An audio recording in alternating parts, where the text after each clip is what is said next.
Eh bien bonjour ou bonsoir et bienvenue pour ce retour tant attendu de votre podcast préféré After Cinéma. Depuis le dernier épisode, Gabriel Attal était ministre, les JO paraissaient être une future catastrophe et puis la scène n'était pas baignable, elle l'est toujours pas.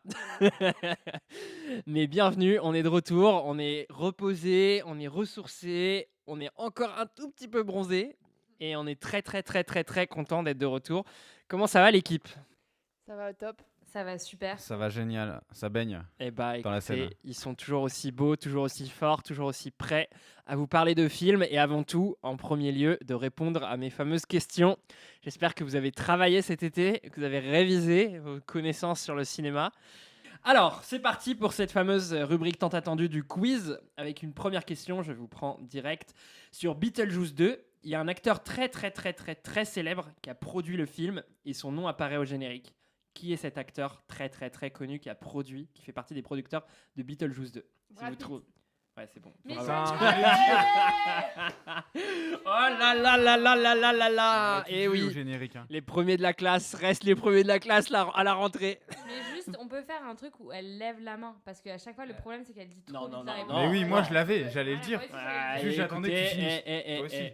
Tiens, t'attendais qu'il finisse. Merci Walid, on peut passer à la question Allez, suivante. j'ai pas de chouchou, mais bravo Nina. Deuxième question. Alors, donc Megalopolis, c'est un projet que Francis Ford Coppola nourrissait depuis 40 ans. Donc il a commencé à l'écrire dans les années 80, et il a failli le concrétiser une première fois dans les années 2000. Mais pourquoi ? Pour quelle raison très précise ? Et en l'occurrence, c'est lié à quel événement ? Je vais préciser un peu la question. Quel événement a fait que la première fois, ça s'est pas fait ? Sa femme est morte. La mort de Non. sa femme. Non. Ça, c'est plus récent. C'est dans les années 2000. Après, Le 11 les septembre. c'est un bon point pour Gaspard, en effet. Voilà, en effet, tout à fait. La première fois, donc le projet, il le nourrissait dans les années 2000, ça allait se concrétiser.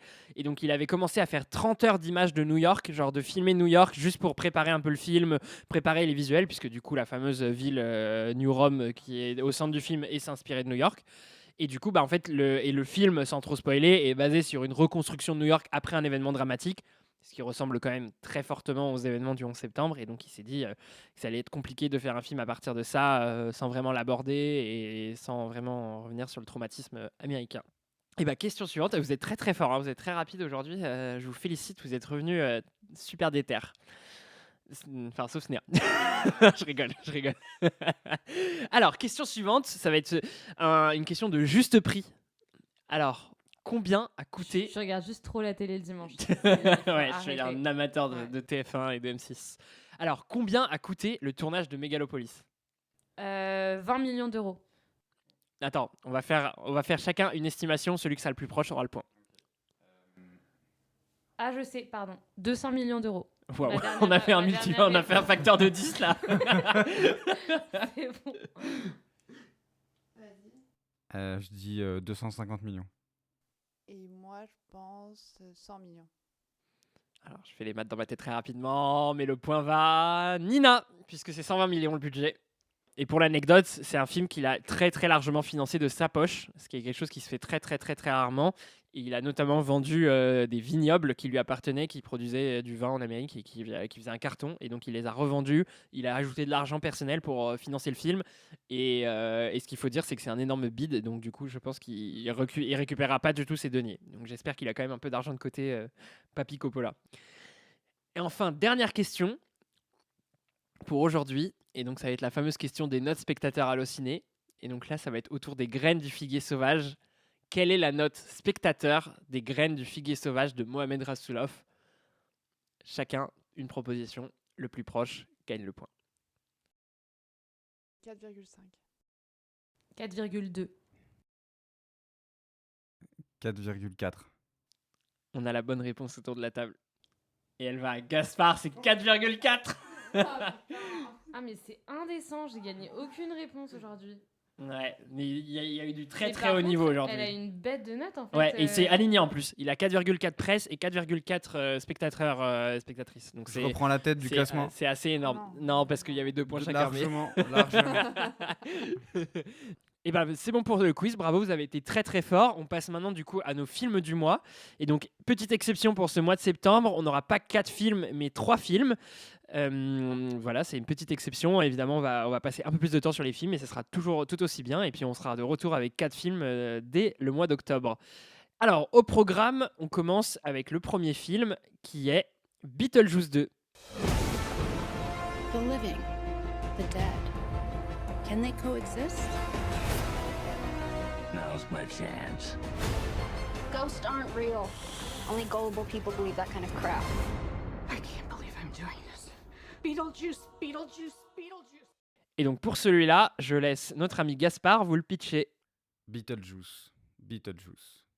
Après une terrible tragédie, la famille Dietz revient à Winter River. Toujours hantée par le souvenir de Beetlejuice, Lydia voit sa vie bouleversée lorsque sa fille Astrid, adolescente rebelle, ouvre accidentellement un portail vers l'au-delà.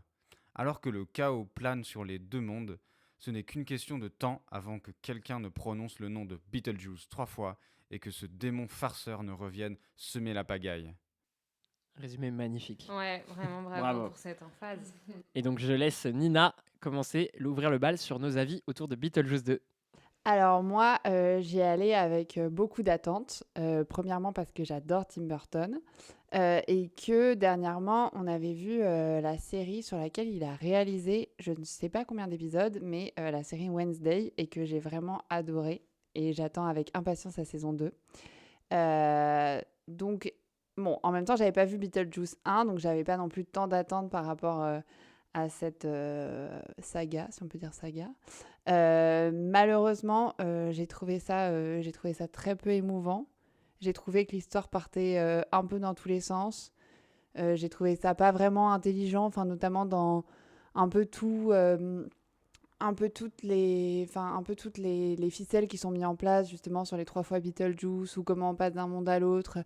Je trouvais ça un peu facile et je pense que ça aurait pu être quand même beaucoup plus smart, surtout que Tim Burton est quand même connu pour être assez poétique et créatif.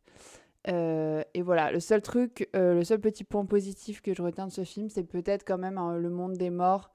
Je trouvais qu'il y avait des choses assez marrantes, notamment avec, par exemple, le mec qui s'est fait manger la tête par un requin, il me semble, et qui a des sortes de jets de sang. Bon, voilà, ça, j'ai trouvé ça un peu marrant, mais c'est vraiment, si je dois trouver un point positif, parce que j'en retiendrai pas d'autres, quoi.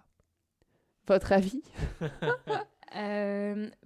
Moi j'y suis allée un peu, c'était vraiment l'inverse de toi, j'y suis allée vraiment à reculons parce que j'aime bien l'univers de Tim Burton, mais j'aime davantage les films qu'il fait en slow motion avec de la pâte à modeler plutôt que les films comme Beetlejuice. Et en fait avec Walid on avait revu le 1 récemment, et le 1 je sais pas s'il a en fait très mal vieilli ou si déjà à l'époque il avait cette volonté de faire un film un peu avec des effets spéciaux un peu fait maison et dans un truc très kitsch et très finalement démodé, parce qu'il y a des trucs avec des fonds verts et tout. Et donc c'était assez difficilement regardable. Enfin, on a eu du mal à accrocher. Et du coup, j'y suis allée avec effectivement beaucoup d'a priori. Et en fait, j'ai plutôt aimé pour pas mal de raisons. La première raison, c'est que j'adore la bande originale. Mais vraiment, j'adore la musique. Et je trouve que du coup, la musique, dès le début, elle te met un peu dans l'univers. Et que la musique, elle est vraiment hyper... je trouve qu'elle est vraiment hyper en phase avec l'univers. Enfin, qu'elle te met un peu... dans l'univers d'un truc un peu film d'horreur, un peu comédie, tu vois, d'un truc qui fait un peu peur, mais en même temps qui est très joyeux, avec beaucoup de rythme, etc. J'aimais bien le fait qu'ils reprennent beaucoup de personnages du 1, et que du coup, ils s'éloignent pas du tout de l'univers, tout en amenant des nouveaux éléments. Ça, je trouvais ça chouette. Et j'aime beaucoup tout ce qu'il a fait, mais un peu ce que tu disais sur l'univers des morts, où je trouve qu'il a encore davantage travaillé le concept avec la file d'attente, où en fait finalement tu as autant de problèmes administratifs dans le monde des morts que dans le monde des vivants. Enfin, je trouve qu'il y a un truc où il apporte beaucoup d'humour et d'humour noir sur la mort, et moi c'est de l'humour qui me fait beaucoup rire. Après, il y a des éléments que j'ai trouvé moins bien, notamment le fait que je trouve qu'il a essayé de mettre beaucoup d'arcs narratifs et qu'il y a des personnages qui, pour moi, ont jamais trop réussi à prendre une place importante dans le scénario. Et je pense notamment à Monica Bellucci, où j'ai jamais compris son arc narratif. Bon, je dis déjà ça pour vous laisser un peu parler, puis peut-être je rebondirai sur d'autres éléments que vous apportez. Ouais, c'était quand même inspiré. Hein. Ouais, j'ai pas mal aimé. Et ben moi je suis plutôt aligné avec toi Sné, je suis plutôt de ton côté. Moi du coup juste je le confesse mais j'aime vraiment pas Tim Burton, enfin j'aime vraiment pas les films, enfin c'est pas que j'aime pas la personne ou quoi mais ou son style de film, mais c'est que ça me parle vraiment pas. Enfin je pense que j'ai jamais eu de période gothique, c'est pas du tout une culture qui me parle. Donc du coup dans ces films, enfin vraiment il y en a très peu que j'aime. Mon préféré c'est Ed Wood qui a la vertu de parler de cinéma et donc du coup d'un cinéaste raté, donc c'est pour ça que je pense que j'accroche davantage et pas du tout pour l'aspect gothique et un peu laissé pour compte, enfin en tout cas les marginaux qui sont tout le temps au centre de ces films, ça me parle assez peu.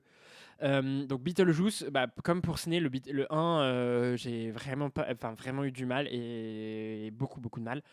Versus le 2 où je suis quand même plus positif et je dirais que notamment ce qui est beaucoup évoqué avec Tim Burton, c'est que donc du coup à l'époque de Beetlejuice 1 on est vraiment sur son âge d'or où il y a beaucoup d'effets pratiques, de la stop motion, etc. Et que ce qui a un peu tué la carrière de Tim Burton à un moment, c'est le passage au numérique dans les années 2000 où il a jamais trop réussi à passer le pli.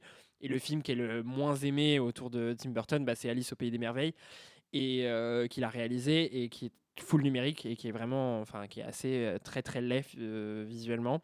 Et donc celui-là, il revient un peu à ses amours en mélangeant un peu du numérique et de la stop motion, en revenant un peu à des effets pratiques à l'ancienne. Et je trouvais que c'était super bien réussi. Enfin, moi, j'avais un sentiment, et c'est un sentiment que j'aime vraiment bien devant les films, c'est quand je sens que le réalisateur s'amuse de sa caméra et qu'il est dans un univers qui lui plaît et qu'il se lâche, qu'il balance 50 000 idées à la minute, ce qui sont pas toutes bonnes. Voilà, par exemple, moi je trouve que le scénario est vraiment très mauvais, mais je pense que c'est pas du tout son focus de faire une histoire intéressante. Voilà, on a une amourette d'ado, on a un pseudo prétexte pour faire revenir le personnage de Beetlejuice, mais par contre quand il fait revenir le personnage de Beetlejuice, je trouve qu'il s'amuse énormément.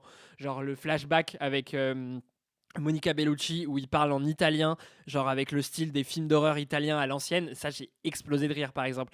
Ou genre toutes les fois, enfin ça c'est une blague qui revient énormément, mais toutes les fois où Beetlejuice parle avec une voix qui est pas la sienne, ou genre il chante avec une voix de chanteur mais qui est pas du tout la voix de Michael Keaton, ça par exemple ça m'éclate et je sens qu'avec le personnage de Beetlejuice il s'éclate énormément. Pourtant j'ai re-regardé, il a pas un temps d'écran non plus très long le personnage, mais je trouve que c'est parfaitement dosé pour qu'on s'éclate autour et qu'on s'amuse. Donc voilà, donc ça a réussi à m'emporter sur l'aspect humour, amusement, et après sur le reste par contre scénario non, et voilà, j'en fais pas un grand film du tout, mais j'ai quand même passé un moment pas désagréable. Et toi, Gas. Gas? Vous me regardez, mais moi je fais juste les résumés. Hein. C'est marrant. Non, je déconne. Je voulais juste rajouter, même si je suis vraiment en phase avec ce que vient de dire Walid sur le fait que moi non plus, c'est pas du tout mon genre de film. Un film comme ça. Et les Tim Burton en général. Et encore moins quand c'est pas un dessin animé. Genre Les Noces funèbres ou les trucs comme ça, j'aimais bien. Mais ça, vraiment, c'est vraiment pas du tout ma came. Genre l'univers et je comprends que des gens aiment, mais moi j'aime pas du tout, même s'il y a quelques trucs que j'ai trouvé marrants, genre la paperasse chez les morts ou les voix qui changent, de la voix de Beetlejuice qui change, des fois il y a des choses un peu drôles et cocasses comme ça, j'aime bien. Et des fois je trouvais que l'humour, en fait au-delà que ça soit pas mon genre de film, j'ai quand même des critiques à lui faire, mais genre par exemple je trouve que des fois l'humour il est un peu genre boomer. Des fois, j'ai un peu l'impression de ça. Et pour couronner le tout, en fait, je comprenais pas grand-chose. Je comprenais rien, en fait. J'avais l'impression de rien comprendre, comme disait Snéa, je trouve qu'il y a plein d'histoires. Et j'ai pas tout compris. J'ai quand même juste pu apprécier, et c'est quand même là où je suis content, la scène de fin. Je trouvais dans l'église qu'elle était belle. Et je l'ai même trouvée émouvante, alors que je comprends rien au film. Mais voilà. Et donc voilà, c'est belle et émouvante, mais voilà, heureusement j'ai fini un peu le film sur une bonne note, sinon j'aurais vraiment détesté. Et Gas, je sais pas si tu es d'accord avec ça, parce que j'ai l'impression qu'on en a parlé vite fait, mais j'avais aussi, enfin, j'ai l'impression que Wednesday, justement, en fait, c'est avec la même actrice, c'est avec Jenna Ortega, voilà. Et dans Wednesday, elle a aussi une romance avec un mec. Elle a un amoureux qui est exactement le même type d'acteur que celui qui joue son mec dans le film là. Sauf que tout est plus poussé et je trouve mieux fait. Il y a même ce truc avec la main qui revient, la main qui marche, qui revient dans Beetlejuice. Et je trouve que tout est tellement plus peaufiné. Et même au niveau de l'univers dans Wednesday, que moi je pense que ce comparateur a fait que ça n'a pas marché. Et j'ai l'impression que toi, par exemple, Wednesday, t'avais aimé, alors qu'on retrouve quand même un peu cette veine Tim Burton. Et je sais pas ce que t'en Ouais, penses. après c'est vrai que c'est une pâle copie de. Enfin, je trouve qu'il y a beaucoup d'éléments qui sont identiques, mais moins bien. Mais après, vu que Wednesday, nous, on l'a vu en mode série, t'as plus de temps, de trucs. Mais c'est aussi une adaptation, Wednesday. Donc, Bah, de... c'est un remake de c'est la un... famille Adams. Voilà, c'est un remake de la famille Adams. Ça veut dire que du coup, à la base, Beetlejuice, ça devait aussi ressembler un peu à la famille Adams, en fait. Bah, c'est la dimension Et en fait, gothique, macabre, ouais, personnage un peu surnaturel. Ouais, je suis d'accord. non, mais c'est pour ça que moi j'ai l'impression qu'en fait tous les films de Tim Burton ils se ressemblent, tu vois. Mais parce que je rentre pas vraiment dans l'univers, donc de loin, pour moi c'est un peu tous la même Oui, chose. c'est un peu bah, surtout qu'en plus il a cet aspect un peu bande où il ramène un peu les mêmes acteurs, actrices d'un film à un autre. Là, il a pas mal ramené les acteurs de l'ancien, plus des acteurs avec qui maintenant il a l'habitude de travailler. Et Monica Bellucci avec qui il est en couple. Enfin, il a quand même une notion de bande où il ramène les gens et voilà, il les fait tourner. Et moi, c'est un peu un travers parce que justement, par exemple, bah, j'aime pas trop Jenna Ortega, j'aime pas trop son jeu. Je trouve qu'elle joue un peu la même personne à chaque fois. Dans tous les films où elle est un peu cet ado taciturne. J'ai un peu de mal. Et même Winona Ryder, j'ai un peu de mal avec son jeu. Enfin, je trouve qu'elle est toujours un peu faux, un peu à côté. Bah, là, avec le personnage de Lydia, qui est un peu une personnage un peu bizarre, un peu perché, je trouve que ça marche un peu mieux. Mais en règle générale, j'aime vraiment pas son jeu. Mais après, moi, ce qui m'a un peu gêné dans le film, c'est que du coup, il y avait vraiment le mélange de deux univers, qui est l'univers hyper gothique, avec un truc un peu fait maison, et le côté hyper numérique, avec plutôt une teenage romance et tout. Et en fait, je crois que moi, ce que je préférais dans le film, en fait, c'était Beetlejuice, et j'aurais presque aimé un film qui se concentre davantage sur ça, mais un peu comme un film The Mask avec Jim Carrey, avec un personnage hyper fantasque, hyper drôle. Et, Ouais, moi je suis pas et, d'accord, mais. et en fait, moi, toute la partie avec Jenna Ortega, où elle tombe amoureuse d'un mec et finalement elle se rend compte que voilà, il veut essayer de la trigger et tout. Enfin, en fait, tout ça, ça ne m'intéressait pas du tout dans le film. Et tout ce qui me faisait marrer, c'était voir Beetlejuice Ouais. faire ses Mais après, trucs. 1h30 de Beetlejuice, je pense que ça aurait fait une c'est lourd, overdose. ouais, moi, En fait, je trouve que ça marche parce qu'il a bien dosé le personnage, qu'il le ramène et qu'il en fait pas le centre de l'histoire. C'est-à-dire que c'est un personnage annexe qui vient un peu à chaque fois en se saupoudrer sur l'histoire principale de la famille. Même si l'histoire de la famille est nulle, je suis assez aligné et sans intérêt. Mais en fait, je pense que 1h30 de Beetlejuice, tu fais une overdose très très vite. Et ça marche Beetlejuice parce qu'il sait bien le doser et l'amener au bon moment, je trouve. Je voulais juste. Enfin, je sais pas si vous aimez bien le truc de reprendre des acteurs de genre qui ont joué 20 ans plus tôt et 20 ans plus tard, mais moi j'adore ce truc-là. De De faire revoir- revenir les gens. Ouais, même s'ils ont ouais, vieilli, ouais. qu'ils ont pris 20 ans, je trouve ça hyper. Ouais, c'est un bon. Hyper mignon. Ouais, moi aussi, je trouve ça mignon. Bah, moi, je trouve que ça dépend l'acteur, dans quelle démarche il vient, tu vois. Je trouve que là, Michael Keaton, par exemple, il revient avec une démarche très sincère où il s'éclate à fond et genre il y va à donf et je trouve que ça marche vraiment bien. Après, il y a certains qui reviennent à leur rôle un peu soit pour l'argent, soit pour la fame et où ça marche moins bien, tu vois, où sent qu'ils sont pas très motivés à être là, tu vois. Bah ouais, je donne des exemples, hein. Bah, par exemple, un exemple phare, bah, c'est celui d'Harrison Ford, genre qui dans Star Wars, genre qui joue Han Solo. Lui, genre dès l'épisode 5, il demandait à ce que son personnage soit tué parce qu'il en avait un peu marre et qu'il trouvait que que ça a été une fin intéressante pour son personnage qu'il se sacrifie parce que bon, Han Solo c'est un peu un lâche, etc.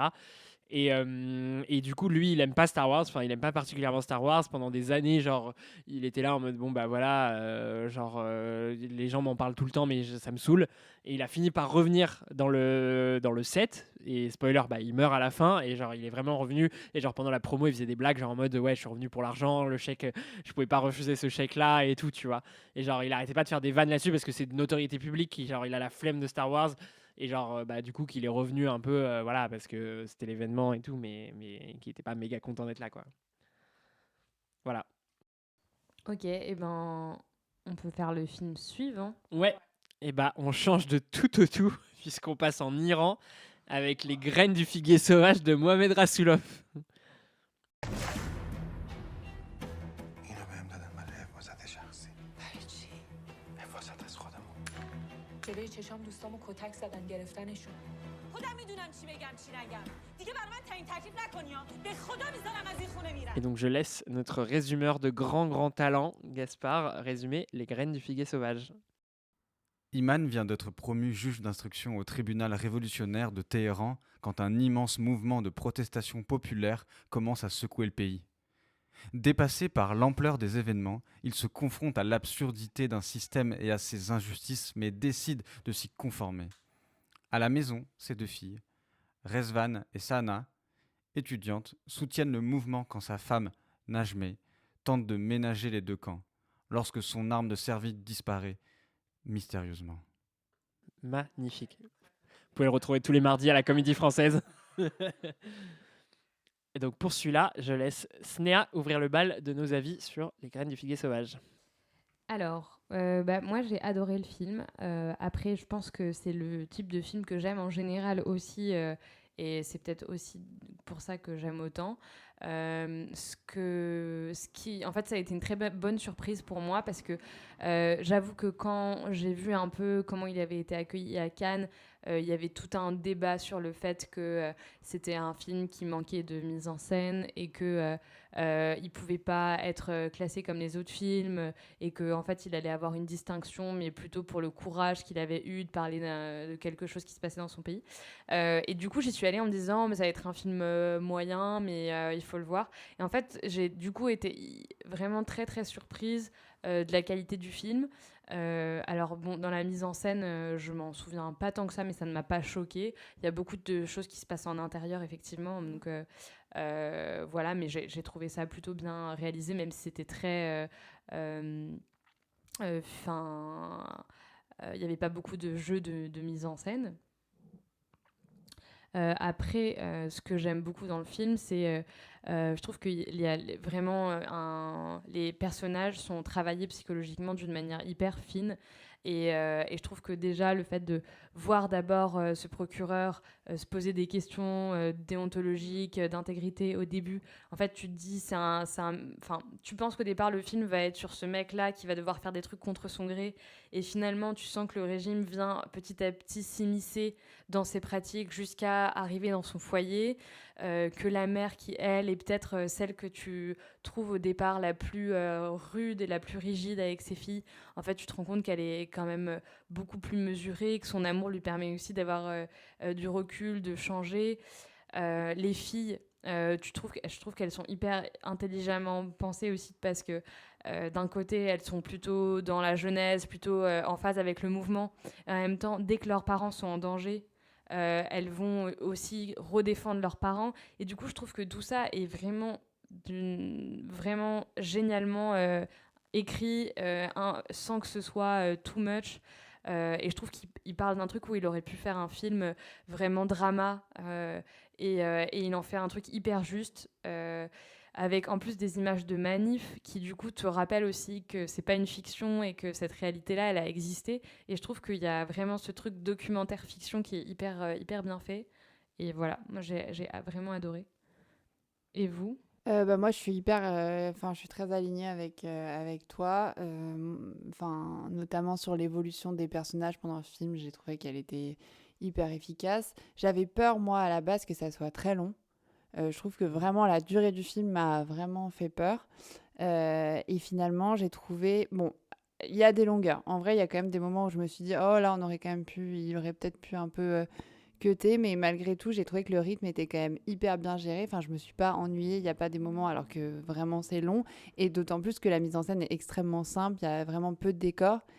Et justement, moi, j'ai plus admiré... C'est intéressant parce que je savais pas toute cette polémique qu'il y avait eu. Et je trouvais ça hyper...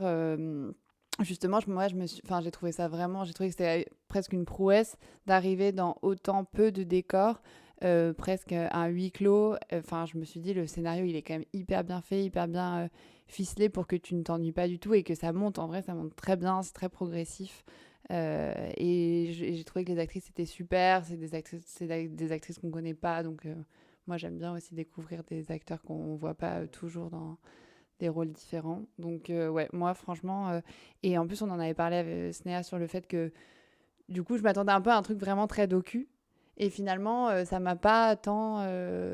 Enfin, j'ai trouvé que c'était quand même vraiment de la fiction. Et j'ai trouvé aussi que le contexte politique était bien dosé. Enfin, la partie fiction et la partie contexte politique, j'ai trouvé qu'il y avait une juste... Voilà, non, vraiment, j'étais extrêmement positive aussi. Walid, je sais pas ce Ouais, que... bah, je peux continuer. En vrai, je suis hyper aligné avec vous, donc je vais plutôt compléter sur les points sur lesquels vous avez évoqué. Mais du coup, moi, sur la mise en scène, je trouve que, je comprends pas ce point. Je suis assez en désaccord. Je trouve qu'il y a quand même, il y a un vrai travail de mise en scène. J'ai vraiment plein de plans en tête qui sont vraiment travaillés, où le cadre est pensé. Rien que le premier plan dans le tribunal avec les personnages en carton là, rien que ça déjà pour moi c'est un cadre qui est pensé hyper intelligemment.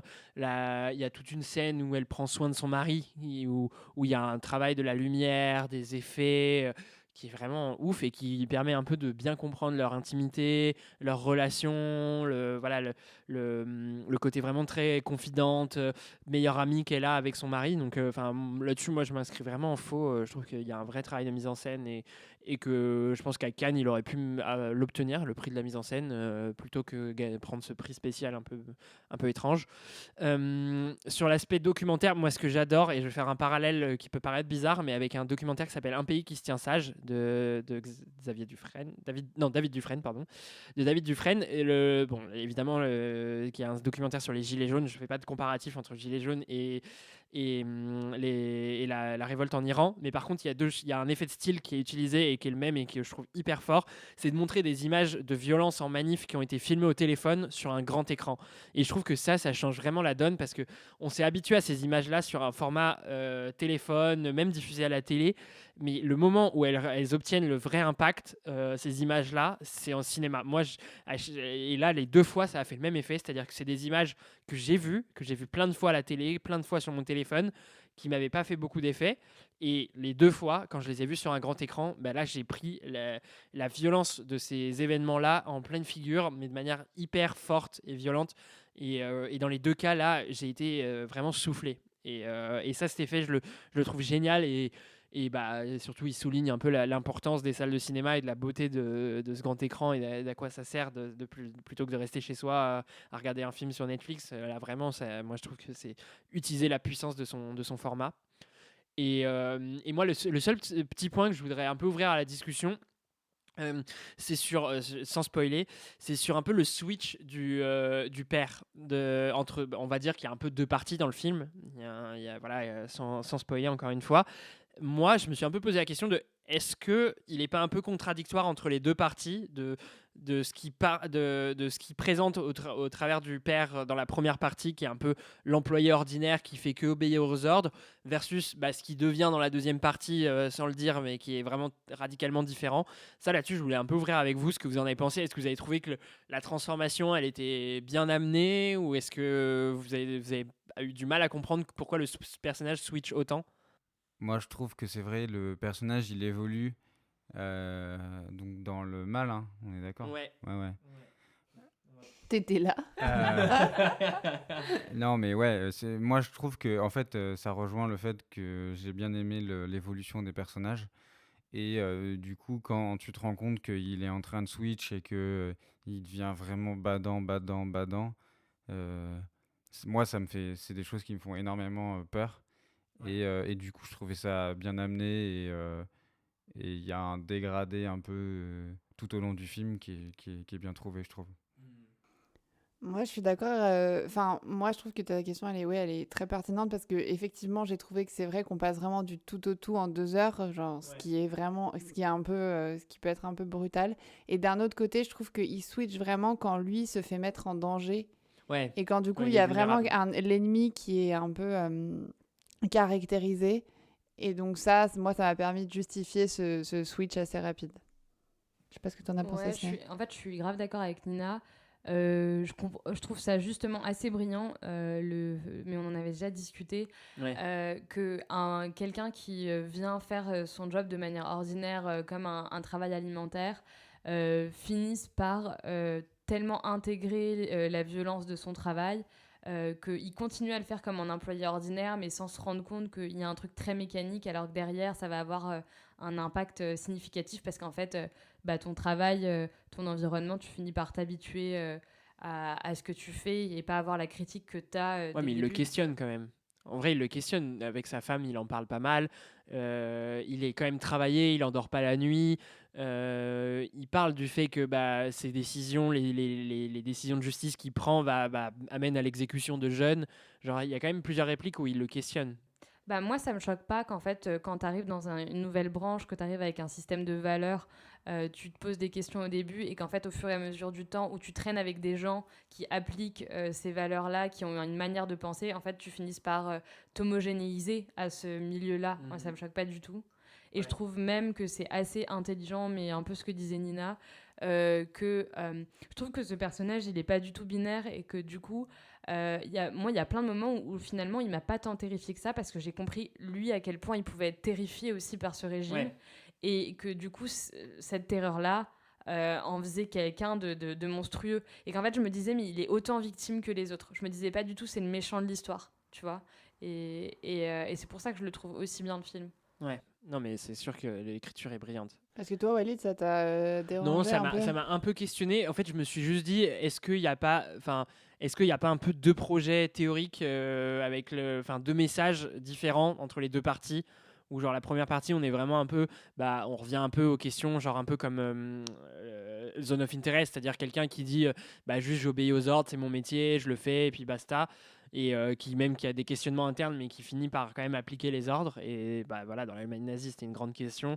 Et je pensais que c'était un peu ça la première partie. Là où la deuxième partie, c'est beaucoup plus, il emmagasine tout le régime en lui et il est le régime iranien à lui tout seul, quoi.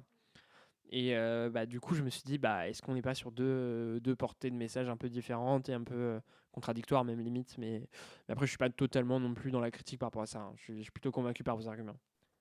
Et toi, t'as pas du tout donné ton avis, en fait, Gas. Ouais, on va te laisser finir là-dessus en donnant ton avis sur le film. Écoutez, si je dois donner mon avis, du coup, moi, j'ai beaucoup moins aimé que vous. La raison principale, c'était parce que j'ai trouvé ça tout simplement glaçant et ça me terrifie. Et en fait, en plus, quand il te montre qu'en fait, c'est pas que de la fiction, c'est aussi de la réalité, ça me glace encore plus. Et du coup, quand ça me glace comme ça me fixe sur mon siège et j'ai du mal à apprécier en fait le film. Malgré le fait qu'il y a plein de choses que je trouve bien, l'évolution des personnages, la mise en scène, l'histoire, les deux bouts d'histoire qui se rejoignent pour n'en faire qu'une. Et donc, en fait, ça me glace. Et les seuls moments où j'étais pas fixé à mon siège glacé parce que j'étais en train de voir, c'est que j'étais en train de trouver ça un peu trop long, des fois. Et, mais donc Ouais, voilà, ça, je suis d'accord. c'est des éléments qui me font, qui font un peu qui me font peur et qui me font un peu me sentir comme une merde devant leur vie atroce. Et moi, ça me permet pas d'apprécier le film à sa juste valeur en soi. Ouais, je comprends, très bien. Et on va passer alors à notre troisième et dernier film, Megalopolis de Francis Ford Coppola. Destroy the forever. Ladies and gentlemen, and children of all ages, welcome. Is this society?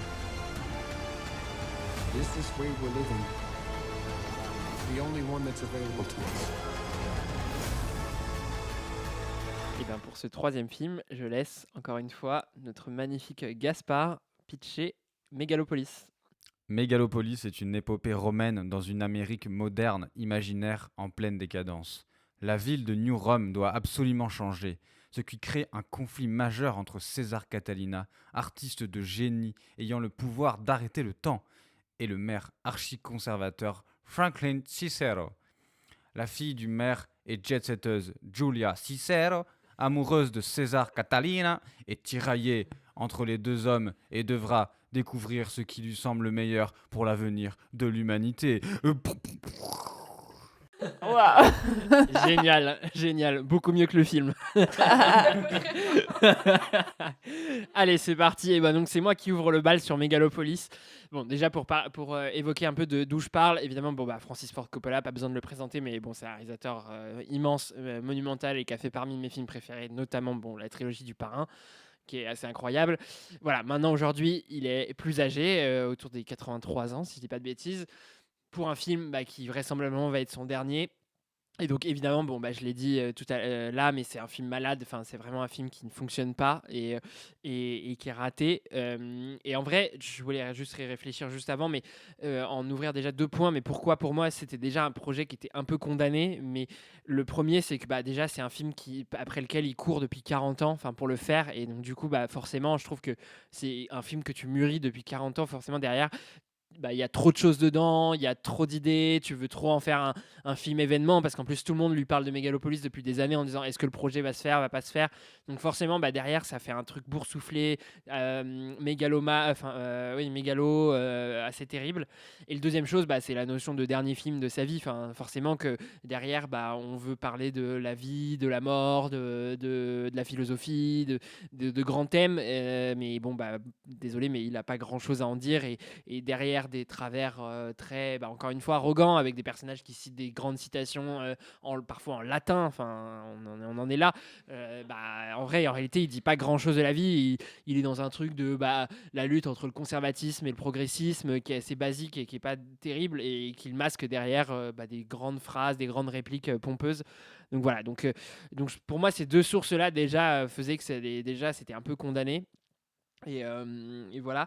Et après, donc du coup, si je rentre un peu dans le film en tant que tel, je vais faire un truc que normalement je devrais pas faire, mais c'est distinguer le fond et la forme, parce que normalement, la forme sert le fond, mais là, c'est vraiment le fond et la forme sont sur deux rails très différents. Je trouve que sur le fond, c'est vraiment ce qui est le plus raté. Enfin, vraiment, la thématique de fond est basique, mais derrière, il le masque avec une pseudo-complexité, des grandes citations philosophiques. N'importe comment, les personnages, pour moi ça fonctionne pas du tout, enfin on s'attache pas du tout, on sait pas vraiment, enfin il y a pas de développement autour des personnages, ils sont un peu clichés, notamment César, le personnage principal, qui est le génie torturé, qui est exécrable, mais qui en réalité a un fond de bonté en lui. Enfin moi ça marche pas du tout. Par contre sur la forme, encore une fois c'est pas réussi, mais par contre je lui donne un crédit avant de vous laisser la parole, mais c'est que je trouve que par contre il s'amuse beaucoup plus dans cette dimension forme, il en met beaucoup, il y a beaucoup d'idées, et dedans il y a beaucoup d'idées ratées, mais il y a aussi des idées assez géniales. Enfin moi il y a des idées que j'ai adorées, enfin vraiment visuellement. Bon évidemment quand on fait 50 milliards de tirs, il y en a quelques-uns qui rentrent, mais mais voilà, en vrai non, je suis méchant, mais il y a vraiment des excellentes idées visuelles, et donc ça je sauve ces éléments-là de quand même la créativité d'un gars qui a quand même 83 ans et qui a quand même beaucoup plus d'idées que beaucoup des films qui sortent actuellement. Donc je lui sauve ça sur la forme. Voilà, pardon, j'ai fait très long, je vous laisse embrayer. Moi, je pense que je vais prendre la suite de Walid, parce que je me dis qu'on pourrait faire chronologiquement dans le mauvais, puisque je pense que vous avez encore moins aimé que nous, Gaspard et Snéha. Moi, je vais commencer par les petits éléments positifs. Moi, j'adore Adam Driver, et je trouve que c'est quand même encore une performance d'acteur, même si la partition est complexe. Et je suis d'accord avec Walid qu'il y a quand même des scènes visuellement que j'ai aimées. Enfin, je veux dire, j'ai quand même pas, moi, passé le pire moment de ma vie, parce qu'il y a quand même des trucs où j'étais en mode waouh. Et effectivement, complètement sur la forme et pas du tout sur le fond. Parce que, en fait, moi, ça c'est un peu en 2 temps ma réaction au film. Il y a eu un premier temps où j'étais en mode je ne comprends rien, je n'ai rien compris à l'histoire. Mais je sens qu'il y a une morale qui est là, et j'aimerais quand même bien comprendre ce qu'on essaye de me faire passer. Donc il y a eu ce premier temps-là. Et après, il y a eu le deuxième temps où en fait, il y a quand même plein d'éléments qui sont dans le film, et tu te dis c'est quand même très border. Enfin, genre c'est très border, c'est très macho, c'est très les femmes au service des hommes. La seule femme qui a un peu de pouvoir, elle est perfide, elle est mauvaise. Et puis vraiment, c'est ça quand même, c'est pouvoir, sexe, relations déséquilibrées. Enfin, bon, voilà. Enfin, et ouais, à la fin, je me suis dit, bon, en fait, c'était quand même un peu une catastrophe. Ça, c'était ma deuxième lecture. Qui n'a pas du tout sauvé le Non, film. qui n'a pas du tout sauvé le film, malheureusement. Moi, j'ai personnellement trouvé ça affligeant. Donc voilà, c'était un des films, je pense que j'ai le plus détesté de ma vie. De part parce que j'ai rien compris en fait de A à Z. Donc moi, quand je comprends rien, malheureusement, j'aime pas. Donc voilà, donc ça m'a totalement sorti du film. Je voyais ça un peu comme une parodie, genre comme dans une série où des mecs s'amusent à parodier des films. Enfin voilà, je trouve que ça faisait penser à une parodie. Donc voilà, je suis content de commencer déjà à oublier ce film. Voilà, c'est derrière moi. Donc je suis ravi. Voilà, c'est fini. Je suis quand même content d'avoir vu. Enfin non, je suis déçu d'avoir vu Aubrey Plaza, une actrice que j'adore, Ouais. d'avoir vu dans un film aussi pitoyable selon moi. Mais voilà, je finis sur ça. Bah écoutez, moi je suis plutôt dans la team Gaspard. J'avoue que j'ai vraiment pas aimé. Je pense que c'est un des pires films que j'ai vu de l'année, avec à mon avis Trap, mais où je trouve que Trap était un peu moins prétentieux en Spoil fait. pas nos avis. Là. Ouais. Voilà. En fait, ça m'a même. J'ai trouvé ça sans intérêt. J'ai eu l'impression que c'était un peu un espèce de truc contemporain où, le rythme, il était toujours. Il s'accélérait, il ralentissait. Les intrigues, c'était. Enfin, je pense qu'il aurait fallu une série pour les développer parce qu'en fait, c'était une espèce de grande famille bourgeoise où tu comprenais absolument rien des liens les uns avec les autres. J'avoue que je suis arrivée 15 minutes en retard et ça n'a absolument pas aidé à ce que je puisse comprendre le film. Et moi, je pense que vous commencez à me connaître, vu que ça fait plusieurs années qu'on est extrêmement populaire. Vous savez que j'aime pas quand les styles diffèrent. Donc voilà, je trouvais ça too much, trop d'effets de style, trop de couleurs différentes, kitsch, c'est vraiment pas du tout mon truc. Donc voilà, il y avait absolument rien pour me plaire. Même Adam Driver n'a pas réussi à rendre ces 3 heures un peu plus rapides. Voilà, j'ai très très peu de trucs positifs à dire, si ce n'est que j'adore la couleur dorée, qu'il y en avait vraiment beaucoup. À part ça, vraiment rien de plus. Et moi, je pense qu'on peut faire une petite dédicace à Swapna qui était dans la séance avec nous et qui avait très envie de partager dans ce podcast à quel point elle n'a pas aimé ce film. Voilà. Elle va être contente. Bon, allez, on va quand même faire un acte de charité. Je vais vous demander à chacun de dire une qualité du film. Une qualité. Moi, les décors. Les décors. Certains. Ouais. Ça va. Allez. Ça, je prends. Gaspard, une qualité. Aubrey Plaza dans un grand film. Dans un grand rôle. Ah oui, quoi. de voir Aubrey Plaza De dans voir un, Aubrey dans un Plaza film événement. Voilà, exactement, merci. Ok. Adam Driver. Ça tient en 2 mots. Ah ouais. Ah ouais, putain, Adam Driver, moi je le sauve pas vraiment dans le film. Hein. Le moment genre où il crie là en faisant c'est une catastrophe, hein, je trouve. Même dans le jeu, ouais. Non, mais moi je donne la créativité visuelle hein, quand même. Enfin, je trouve que même si elle est pas assez servie, elle est pas utilisée à bon escient, mais il y a des moments où ça fonctionne. Il y a des Et plans. pour moi, la créativité, tu vois, c'est avoir plein d'idées et sélectionner pour que ça fasse un truc cohérent et concret. Pour moi, là, c'est pas et pas filtré, dépenser y a pas de autant d'argent pour aussi peu. Non, mais ça, en vrai, ça c'est le film qui montre le rôle d'un producteur. En vrai, c'est vrai qu'il a financé le film lui-même, il n'y a pas de producteur. Donc il n'y a personne qui lui dit, non, en fait, genre dans tes idées, on va en retenir une sur les 15. Tu vas bien la bosser et puis voilà, tu vois, de le cadrer un peu. C'est vrai que là, il est en roue libre. C'est ça, je suis aligné. Hein. Ouais, parce qu'on s'est dit que le scénario, on était alignés tous les 4 pour se dire que le scénario devait être complètement habitable. Oui, mais tu vois, le matin, genre quand tu t'es acheté des fringues le week-end, t'as envie de toutes les mettre, mais tu sais, il y a un truc en toi qui fait que tu te retiens. Tu vois ce que je veux dire ? C'est pareil. Elle est drôle. Non, mais je te trouve dur quand même. En vrai, moi, je le mets pas dans les pires films de l'année. Enfin, je trouve que c'est un film mauvais, mais je peux pas dire que c'est le pire film qu'on a vu cette année. Trop bien. Genre, non, mais par exemple, toi, tu le mets au-dessus, tu le mets en dessous de, par exemple, je sais pas, Nous les Leroy. Ouais. Il faut faire rapport budget, budget résultat. Dans l'absolu. Mais non. Oui, parce qu'en fait, je trouve que Nous les Leroy, il y a une promesse de départ et la promesse, elle est tenue. Non, mais c'est feignant, moi, je trouve, comme film. Putain, mais t'as envie d'humilier ce film, toi. Ouais. Toi, à Non, chaque non, fois, non. tu reviens sur ce film. En mode, Ouais. ça, c'est horrible. Ah, et moi j'ai le seum de faire ce film, je le dis. Non mais en vrai, non mais moi par contre c'est un vrai truc que je peux dire, c'est que je préfère davantage un film d'une personne généreuse, c'est-à-dire quelqu'un qui a 50 milliards d'idées et qui les met et voilà et qui se fout pas de ma gueule, tu vois. En vrai moi, je trouve que les 120 millions, il les a dépensés. Ça, je vois l'argent à l'écran. Ah, Mais l'argent, les ça mecs qui s'arrête de dépensent de penser. l'argent comme ça, ils sont sous tutelle en fait dans la vraie vie. Non, mais en soi, on peut pas dire qu'on voit pas l'argent à l'écran. En soi, on comprend qu'il a eu 50 milliards d'idées et qu'il a vraiment mis les moyens. Moi, je trouve que par exemple, Le Roi, il justifie moins son budget. Il y a 2 néons dans un décor d'un parking Carrefour à Angers. Non.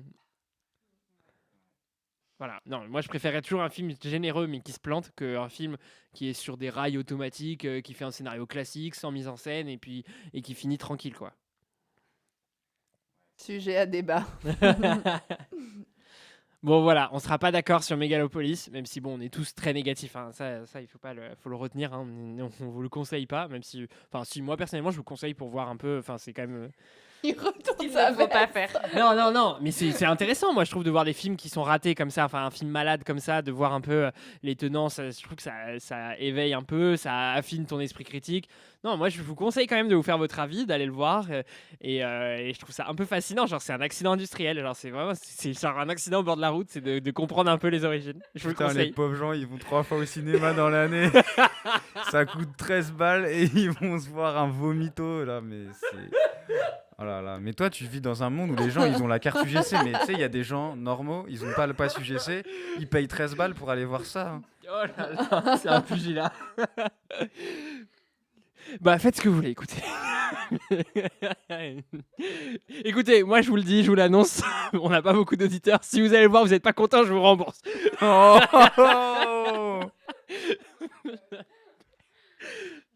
Non mais vous serez pas content. Moi, je pense qu'on peut clôturer Voilà. cette session. Bon, voilà pour ce mois-ci, avec des débats assez animés.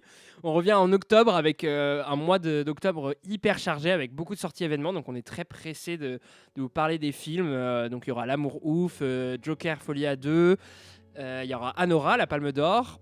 Et pour finir, Monsieur Aznavour avec Tahar Rahim. Donc voilà, donc on a hâte de vous parler de tout ça. Et pour ceux qui en veulent un petit peu plus avant cet épisode d'octobre, on a un bonus qui sera sur les sorties de l'été. On va rattraper 4 sorties de cet été. Il y aura Emilia Pérez, le roman de Jim, Trap et Les Fantômes. Voilà, merci à tous et à toutes. Merci. À plus, salut. Salut. Time, stop.